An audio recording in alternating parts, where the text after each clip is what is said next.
In sports, it's very rare that a player or team maintains perfection, and even the best-run organizations look back on certain decisions they've made and regret it.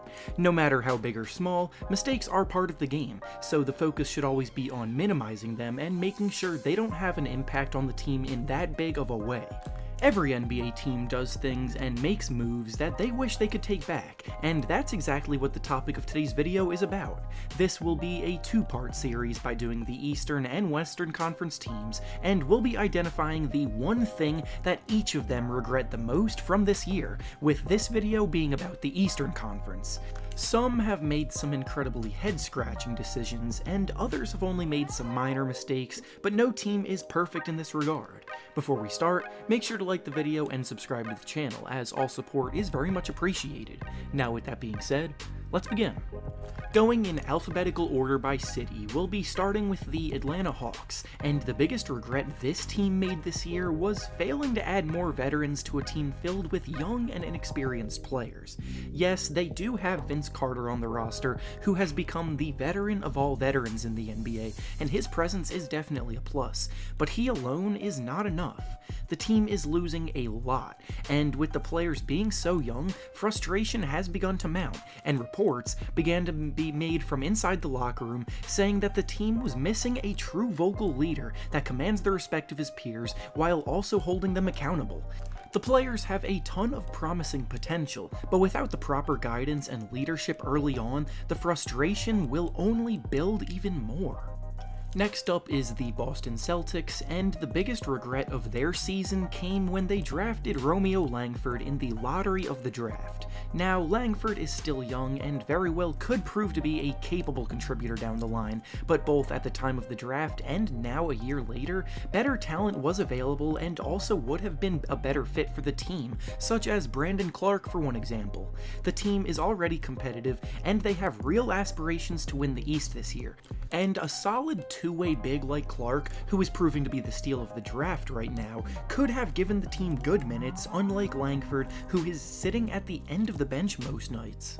The next team up is the Brooklyn Nets, and their biggest regret of the season was disrupting the team chemistry and culture that they were building over the last few years. Last year, the team made major strides by making the playoffs, and the locker room was as cohesive of a unit as it gets in the league, but by signing stars Kyrie Irving and Kevin Durant, along with veteran DeAndre Jordan, that chemistry was shaken up a little bit, and Irving hasn't exactly made things better with the things he said to the media, such as when he identified who he believes were the pillars of the team and essentially threw everyone else under the bus. In the end, we'll see if the star talent prevails despite both Durant and Irving now coming off of injuries going into next year, but so far it's off to a rocky start. The next team up is the Charlotte Hornets, and their biggest regret is the fact that they failed to trade Kemba Walker for anything of value before he walked in free agency. The Hornets franchise has been stuck in the middle of being decent and being bad for a while, and none of the moves they've made over the last few years have done anything to change that. Even when Walker was on the team, they really never had any real direction, and they just seemed stuck.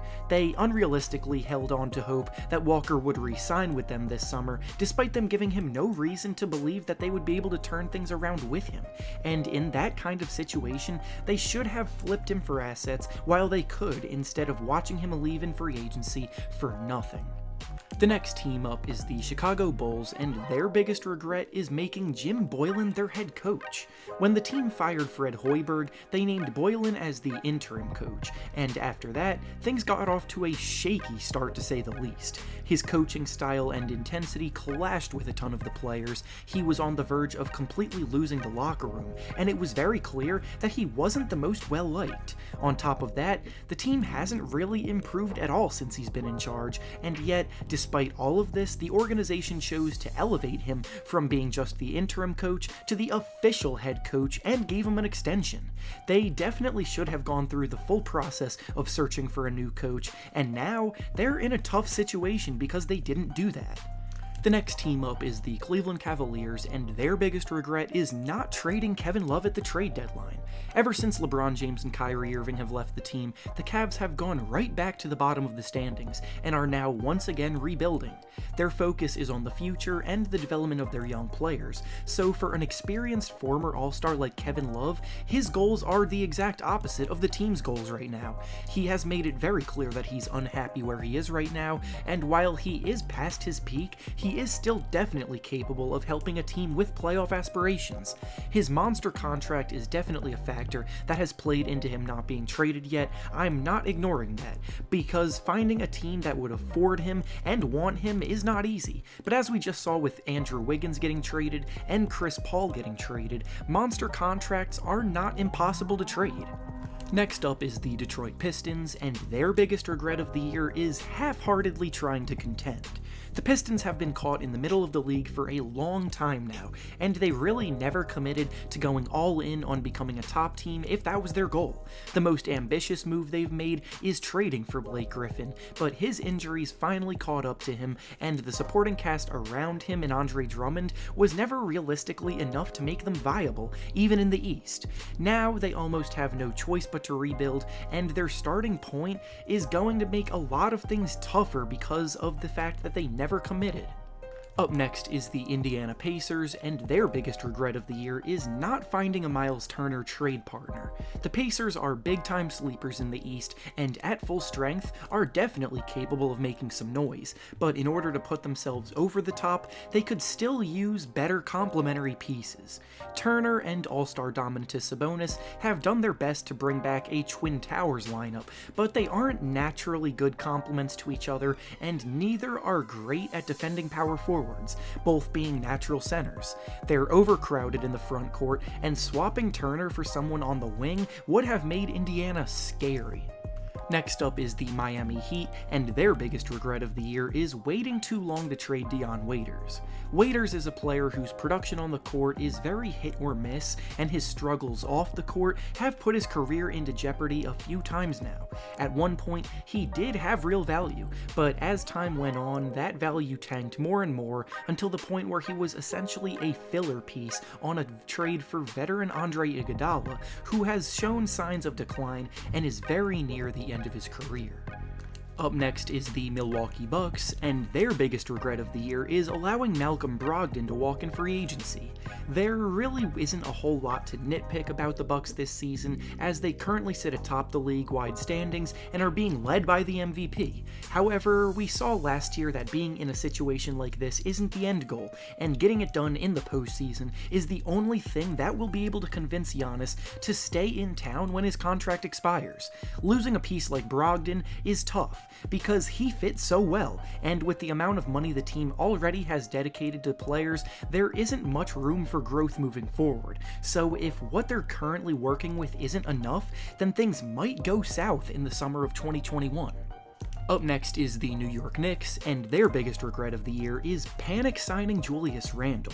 The Knicks entered the summer of 2019 confident in their ability to sign two superstars with their cap space, but when no big-time players chose them, they panicked a little bit and threw a lot of money at middling players trying to desperately contend and rush things. The Knicks' focus after missing out on guys like Kevin Durant and Kyrie Irving should have been to continue to develop the young guys, but signing someone like Randle that commands the ball a lot hampers their growth. RJ Barrett is a very promising young player that needs the ball in his hands to be most effective, but with Julius Randle and his tunnel vision on offense, things don't really flow very well. Next up is the Orlando Magic, and their biggest regret of the year is paying Terrence Ross $50 million.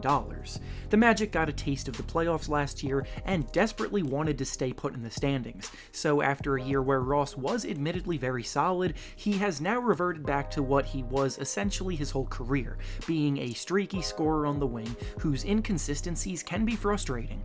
For a team that is spending $122 million on the team next year, the Magic are not nearly good enough to justify that spending, and paying guys like Ross that much money explains why they aren't as successful as they want to be. Next up is the Philadelphia 76ers, and their biggest regret of the season is signing Al Horford. This is legitimately one of the biggest head-scratchers on the list because there are so many reasons to not have done this. Horford's been a very good player throughout his career, but the fit alongside Joel Embiid was always questionable to say the least. It hinders the already minimal floor spacing that the team desperately needs around their pillars of Embiid and Ben Simmons, and most importantly, he's getting up there in age and clearly declining as a player. They desperately need to find a team to take him in a trade this summer because otherwise, they're closing their window to contend fast. Next up is the Toronto Raptors, and their biggest regret is signing Stanley Johnson in free agency. Now, this is absolutely a nitpick of a choice because in all honesty, they haven't really made a bad decision in a while. Kawhi Leonard and Danny Green leaving in free agency was out of their control, and they won a ring with them last year anyway. Stanley Johnson was once a promising young player in the league, but now he's verging on bust status. And as a player who is 15th on the team in points per game, he's getting paid the 7th most on the team. Luckily, that pretty much every other trade and signing that the Raptors have made has worked out in their favor, because this one definitely didn't. And finally, the last team on this list is the Washington Wizards, and their biggest regret of the year is not acquiring anybody that can play defense. The Wizards are one of the most overachieving teams in the league right now, somehow sneaking an invitation to the league's return in July and being in 9th place in the standings right now because they legitimately have a terrible roster for the most part outside of Bradley Beal, and that man has done a phenomenal job carrying them. The Wizards currently have one of the worst defenses of all time statistically and are dead last in the league this year. Yet, if they had made maybe one or two more defensive-focused signings, they could have snuck into the playoffs. With John Wall coming back next year, they are going to want to compete, but realistically, they might be headed towards a rebuild in their near future. And with that being said, that's all I have for you today. Make sure to like the video, subscribe to the channel, and comment down below what you think are some of the biggest regrets that these teams have made. Thanks for watching, and I'll see you all next time.